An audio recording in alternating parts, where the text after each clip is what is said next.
kooxaha dekadii horseed ayaa galabta ku ballansan garoonka injineer Yariso Stadium ciyaar ka tirsan koobka xiisaha badan ee Janaal Daawud fasal ciyaareedkani. kulankan ayaa mid aad u xiiso badan maadaama labada kooxood ay yihiin kuwo isku xifaalaya kubadda cagta si la mid ah sanadkii la soo dhaafay horyaalka isku haysteen inkastoo ay kooxda dekada ay ku guuleystay horyaalka halka kaalinta labaadna ay gashay naadiga Cabiya Maalin Horseed.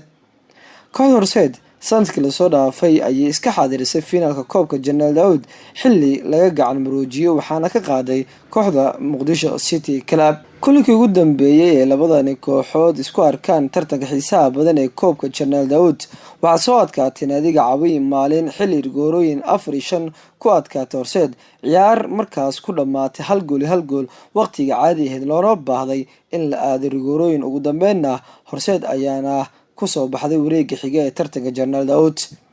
dekada oo ku taamaysa inay ka argudato kooxda Horseed iyadoo xasuusato kulankii ay gacmaha Horseed ugu bixeen tartanka Janaal Daawud sanad ciyaareedkii la soo dhaafay waxayna galabta rabaan inay soo afjaraan guuldaradii ka soo gaartay sanadkii la soo dhaafay koobka Janaal Daawud.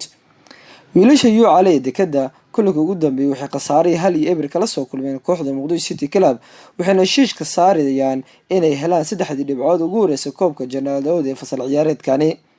سلميدا dekada haddii ay guuldaro kala kulanto Horseed waxaa soo ilaanaysa ambaabaysa rajada ay ka lahaayeen inay u soo baxaan wareegga xiga ee koobka Janaal Daawud waxayna awoodooda iskugu geey doonaan inay guul ka helaan kooxda Horseed kulanka galabta.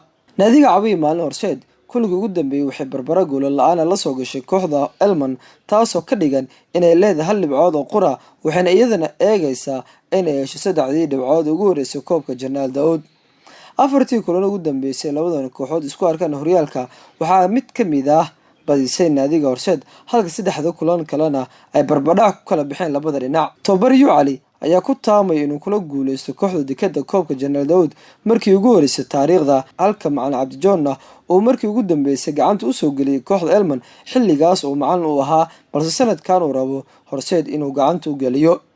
dekada kulan ciyaareedka galabta waxaa kaarka Roosa ugu maqnaa door xidigaha kala Cabdiweli Aaweli iyo Zakariya kuwaas oo Roose qaateen. Aaweli kulankii ugu dambeeyay horyaalka ayaa Roose loo taagay halka Zakariya kulankii ugu dambeeyay ee naadiga Muqdisho City Club oo Roose qaatay. xidigaha kala Xasan Afgooye, Cabdullaahi Cali Bile iyo hogaamiye Cabdijoon ayaa galabta ka hor imaadona kooxdoodii hore dekada iyagoo imika difaacaya maaliyadda Horseed.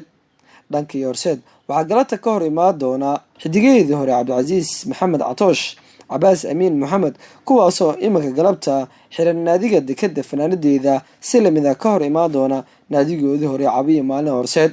ciyaartan ayaa lagu wadaa in la baaso 9 saac iyo bar lacag la'aan ayaana lagu daawo doonaa taasoo ka dhigan in kulankan cid walba u furan tahay in uu aado. jawiga garoonkana waxaa lagu qiyaasayaa 28 centigrade. haddaba daawade haddii aad channelkan ku cusub tahay subscribe inoo saar si lamid aragtidaada ka dhiibo waxaad halkan kala socon doontaan natiijada ka soo baxday ha moogaanin inaad nagu dhiirigeliso subscribe. maasanidin.